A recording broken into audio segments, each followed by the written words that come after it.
What's the worst experience you ever had on a movie?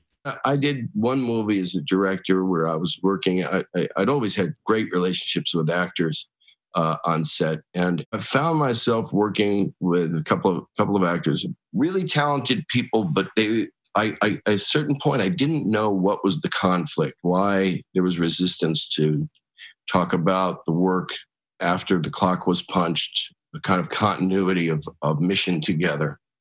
And I sum it up as a generation, largely, not entirely, of actors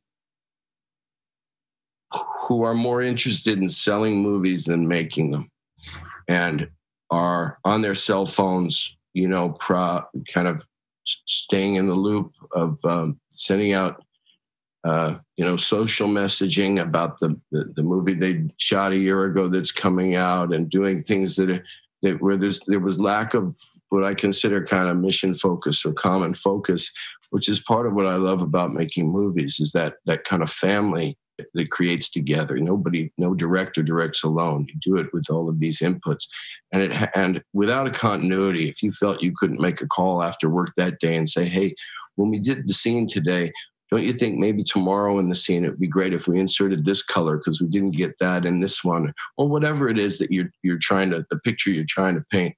And that was surprisingly or unsurprisingly a deeply disappointing and kind of discouraging experience. I didn't think I'd ever want to make a movie again. And then I made a movie this last year starring my daughter, and had the antithesis of that experience. Just a great thing. So I am a recovered filmmaker.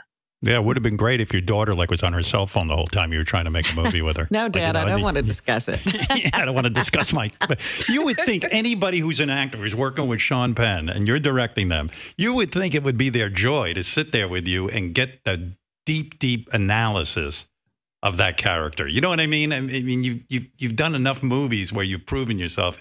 You, at the very least, you think that person would say, "Hey, maybe I could learn something from this guy." Jack Nicholson said you were a great director. You can't get any better accolades than that. He is a director's dream, an angel on your shoulder. There's a world in my imagination where I just would have made movies with Jack for for both of our lives.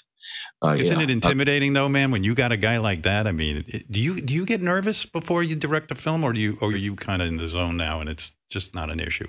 The first movie I was doing, it went from me alone in a room writing a script to somebody surprisingly saying, "Yeah, let's do this." And the next thing you know, you're on a movie set with a lot of professionals and a lot of big trucks and a lot of money pressure on your shoulders. And you look around and you say, "Where are the adults? Who's going to call the plumber?"